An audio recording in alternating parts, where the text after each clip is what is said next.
Hello everyone. So, welcome to another video. So this is me going over overall thoughts for the entire run of Gundam Build Divers Re-Rise. This is coming off the back of episode 26. It has just aired on the 27th of the 8th, 2020. So yeah, let's get into this. So, looking at the whole series overall, I know a lot of people were skeptical about this. A lot of people were worried. Initially, a lot of people were especially not taking too kindly to the furry characters, the natives of Eldora. And I think I went into this more optimistic. And I'm happy I did. The thing is, admittedly, my my hopes for a show coming off the back of Build Divers Season 1, you could call it, or the first half, just normal Build Divers. My hopes for a show being better than that, I didn't know what to make of it. If you go back and watch some of the videos that I've done on Build Divers in the past that might still be up, one in particular that I've always gone back to in terms of a comparison is the fact that Build Divers really peaked at episode 13 with the fight versus Tsukasa and the Astray No Name, and it never really got better. But what we got in that story was a character, Riku, that can go from A to B and seemingly have no sort of trouble, or hardly any trouble, and can seemingly just win. You know, no matter what happens, they come out on top. And I don't think many people can relate to that type of a character. You know, I'm going to sound stupid here by saying it's very childish, and I know Gundam is a kid's show, but I know there are also a lot older fans. There's like teenagers, you're looking at young adults, and even like some of the really old fans from UC that are actual adults. A lot of them seem to kind of appreciate the more mature storyline because there are bits of it that resonate with them more.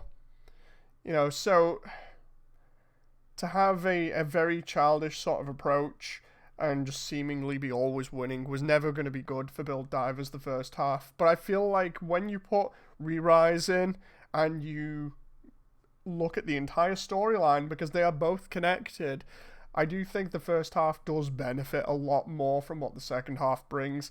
I mentioned this in a previous video where I said I compared it almost like Final Fantasy, the 13th entry. A lot of people don't like it, but the story really does benefit from the other entries, especially when you play the last one and you get to see everything taking place and all the story line up.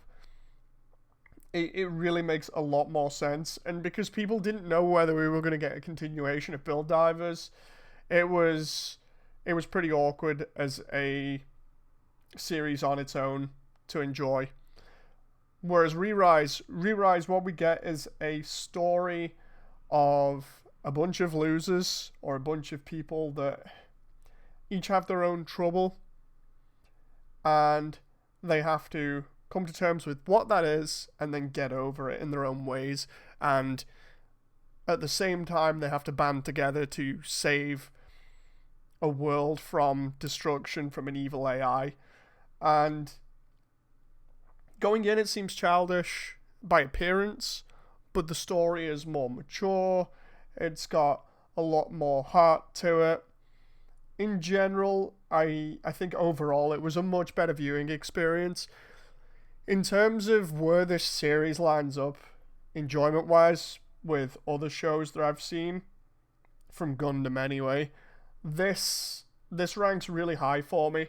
Like, I've always praised stuff like G Gundam and Double O and IBO recently for being really good, but no, I think this one more or less tops it for me. It's going to sound weird, I'm going to have people calling me out in the comments section, but my justification for that, or rather my point, is that this had a lot of the emotional elements that went into IBO with character deaths and other struggles that characters had that you can really kind of relate to. And what I mean by that is, like, specifically Kazami's struggles. I feel like a lot of people are going to pick up on the fact that they might not be the best at everything, but they want to at least try. And I feel like Kazami is a good vehicle to kind of push that narrative. And yeah, I was tearing up loads at multiple points during the story, whether it be Kazami's point, whether it be Hirato's point. Not so much Par's, although with Par's story, I do feel like it was kind of rushed and all contained in a couple of episodes. I would have liked to have seen Par's story been extended a little bit more. I liked seeing May's journey to actually figuring out what she wanted to do and then fulfilling it. It was overall, it was a really nice and satisfying story that went into a lot more mature areas with the whole concept of death and Hirato and the 5 stages of grieving, which we see him go throughout the entire story in different stages at different times. We get to see him go through the shock of Eve's death, the denial of it, where he decides, no, this can't be happening, and this is where we first pick up with him. We get to see the bartering style side, or the part where he's trying to think of, well, this can't be real. There's got to be something else that's going on here. Maybe she's still around, and starts wandering around and looking for her. We get to see the anger when he's in certain fight scenes and Alice is calling him out, or certain things are going on, and it just reminds him of Eve. So we get to go through the anger section. And we get to go through acceptance in one of the final episodes where he actually gets to properly finish grieving for Eve. I liked the way that they had the connection between Eve and Sarah. And that even though it was a little bit of, or at least I think it was a little bit of a retcon, with the whole idea of Sarah was apparently the first electronic life form in GBN, but no, it's Eve now. I'm not so sure about that, the way that they kind of retcon that in, but it's not as if it can't easily be hand-waved in sake of the story. The whole idea of the entire team coming together in the last episode, at least, to overcome Alice in the Eldoran universe, I really liked that. It was very, very nice to see them all coming together, even if a lot of people said it was like Sentai style or whatever, with a giant combining robot. I didn't mind that because, and I've said this in the other video, it fit in with the eventual progression of the story, having them all come together and overcome something. Overall, I really enjoyed it. The animation so many times in the show was so good and so on point. The use of sound effects and music together in key moments to either show off how strong something is or to have a fight sequence be really hard hitting. I really enjoyed that.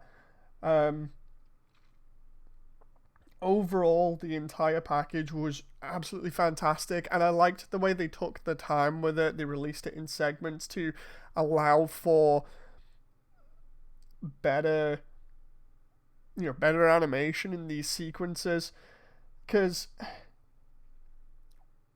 I don't mind an entire show being out over a certain amount of time, but I really think this show benefited by the higher quality visuals, the effort that was put into some of these major fight sequences.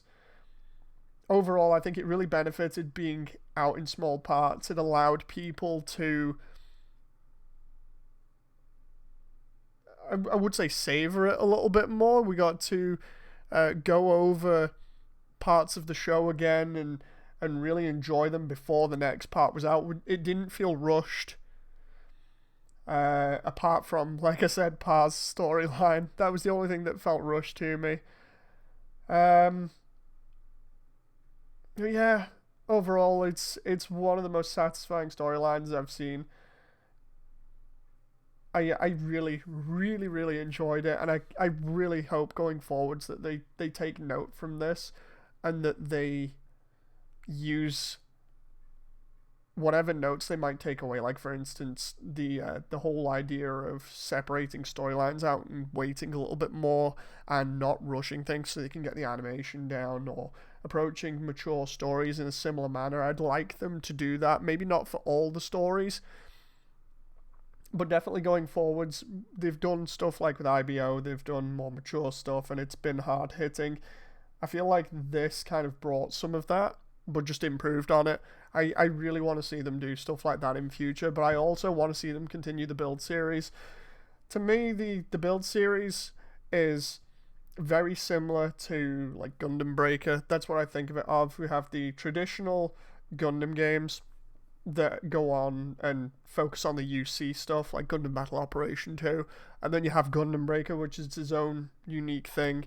And I think if you do the comparison that way between the normal shows and then the build series, I'd like to have the build series continue on, and the way that they should do it maybe going forwards is have like 1 year have a traditional one that's either like your IBO or UC era stuff or whatever, and then the next year have another build series. Maybe not 1 year after another, maybe take like 1 to 2 years to really make the show good and plan it out and really have it fleshed out and be good when it comes out. But I wouldn't mind them continuing it if they did it in a similar manner, if they didn't rush it, if they really put time and effort into the writing and the animation, and overall it came out something similar to this.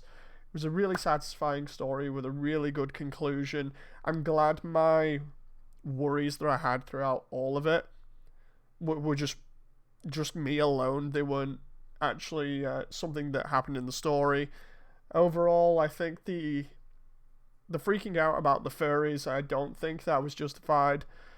Sure, people aren't going to enjoy that element of it, but I didn't really think anything of it. I just saw past it. They became like every other character to me, maybe because I'm not really bothered about that kind of thing. I was more interested on the story that they were telling and how they were going to tell it. But yeah, what do you guys think overall of Build Divers Re-Rise compared to the other shows in the Build series and just all of the other Gundam shows in general? Did you enjoy it? What parts did you enjoy? How do you think they did with the storytelling and the more mature approach?